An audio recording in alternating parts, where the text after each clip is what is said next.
পবিত্র ঈদুল আজহা উপলক্ষে নোয়াখালীর খামারগুলোতে কোরবানির পশুর পরিচর্যায় ব্যস্ত সময় কাটাচ্ছেন খামারিরা। তবে গোখাদ্যের মূল্য বৃদ্ধি সহ পশুপালনে আনুষঙ্গিক জিনিসপত্রের দাম বাড়ায় পশুর ন্যায্য মূল্য পাওয়া এবং ভারতীয় গরু নিয়ে শঙ্কায় পড়েছেন তারা।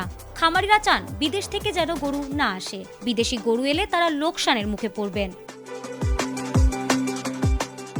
এছাড়া এবার কোরবানির জন্য নোয়াখালীর বেগমগঞ্জে পরিসংখ্যান অনুযায়ী পশুর চাহিদা 19,100টি হলেও প্রায় 91টি ছোট বড় খামারে চাহিদার তুলনায় অনেক বেশি পশু লালন পালন করা হচ্ছে।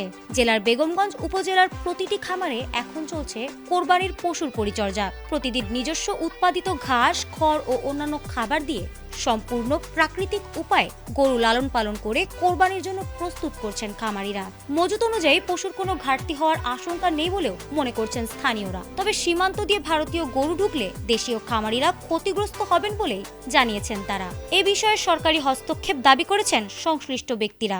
এই ব্যবসাতে নতুন নামছি, 25 সালে গরু উঠাইছি।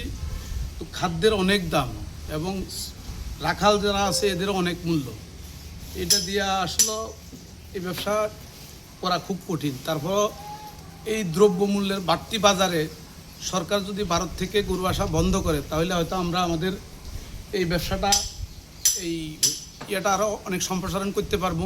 যদি ভারতের গরু বাংলাদেশে ঢুকে তাহলে আমরা হয়তো এই ব্যবসা করতে পারবো না। এই ব্যবসা গোখাদ্যের অনেক দাম এবং শ্রমেরও অনেক মূল্য, রাখালের অনেক মূল্য। আর বৃষ্টি বাদলের কারণে আবার কাছে খের উঠাইতে চাইছি, এগুলো উঠাইতে পারিনি, সব নষ্ট হয়ে গেছে। সরকারের কাছে আমাদের আকুল আবেদন, সরকার যেন ভারত থেকে গরু আমদানি বন্ধ রাখে এবং গরুর যেন না আসে বর্ডার দিয়ে। ওটা তাজাকরণের কোনো কিছুই করি না আমরা। আমাদের এইগুলো একদম ফরমালিন মুক্ত বা কোনো ভেজাল নাই। এগুলা আমাদের এইগুলোতে কোনো আমরা ভেজাল করি নয়, কোনো মোটা তাজাকরণের কোনো ভ্যাকসিন আমরা দিইনি। আমরা সবুজ ঘাস খাওয়াই, আমাদের নিজের শ্বাসের ঘাস, তারপরে দিয়ে খেয়ার খুল ভুসি, এগুলো দিয়ে আমরা গরু উৎপাদন করতেছি।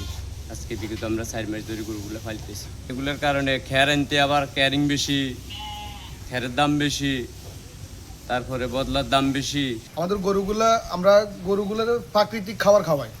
খামারে গরু লালন পালনকারীরা জানান, গেল বছরের তুলনায় গোখাদ্যের দাম অনেক বেড়েছে, তাই গরুর সঠিক দাম পাওয়া নিয়ে অনিশ্চয়তাও তৈরি হয়েছে।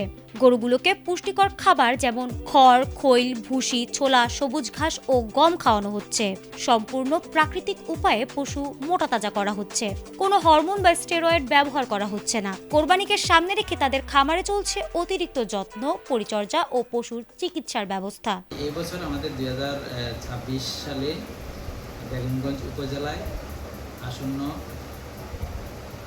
কুরবানি ঈদ উপলক্ষে যে কুরবানি দেওয়া হবে তার জন্য আমাদের গবাদি পশু প্রস্তুত আছে। তার মধ্যে আমাদের চাহিদা আছে হচ্ছে 19,000 চাহিদা আমাদের এই বেগমগঞ্জ উপজেলায়। তো সেই ক্ষেত্রে আমাদের পরিসংখ্যান অনুযায়ী 19,700 গবাদি পশু এখানে প্রস্তুত আছে। আর আমাদের এই বেগমগঞ্জ উপজেলায় হচ্ছে ঘাটতি খুব একটা নাই। আমাদের যে অভ্যন্তরীণ যে উৎপাদন আছে এই উৎপাদনটা দিয়ে আমরা কুরবানি সম্পন্ন করা সম্ভব। আমাদের অফিসের জনবল যারা আছে ইউনিয়ন ভিত্তিক ভাগ করা আছে, ওই খামারিদের সাথে যোগাযোগ করে এই টিকার আওতায় নিয়ে আসি। যে খামারগুলো আমরা যে লিস্টগুলো আমাদের কাছে যেগুলো আছে আমরা এগুলো সার্বক্ষণিক তদারকির মধ্যে ছিল। আমাদের যে অফিসের স্টাফদের আসা যাওয়া ছিল, আমাদের প্রকল্পের কিছু স্টাফ আছে ইউনিয়ন পরিষদে, ইউনিয়ন পর্যায়ে, ওদেরও এই খামারগুলোতে সার্বক্ষণিক যোগাযোগ থাকে। তাছাড়া আমরা কুরবানি উপলক্ষে যে জনসচেতনতামূলক উঠান বৈঠক আমরা করেছি ইউনিয়ন পর্যায়ে। এছাড়া খামারিদের নিয়মিত পরামর্শ ও চিকিৎসা সহায়তা দেওয়া হচ্ছে। এবার চাহিদার তুলনায় পশু বেশি থাকায় ঈদে ঘাটতির কোনো আশঙ্কা নেই। কোরবানির সময় প্রতিটি হাটে পশু চিকিৎসক মোতায়েন থাকবে বলেও জানান তিনি। Desk report, ATN Bangla.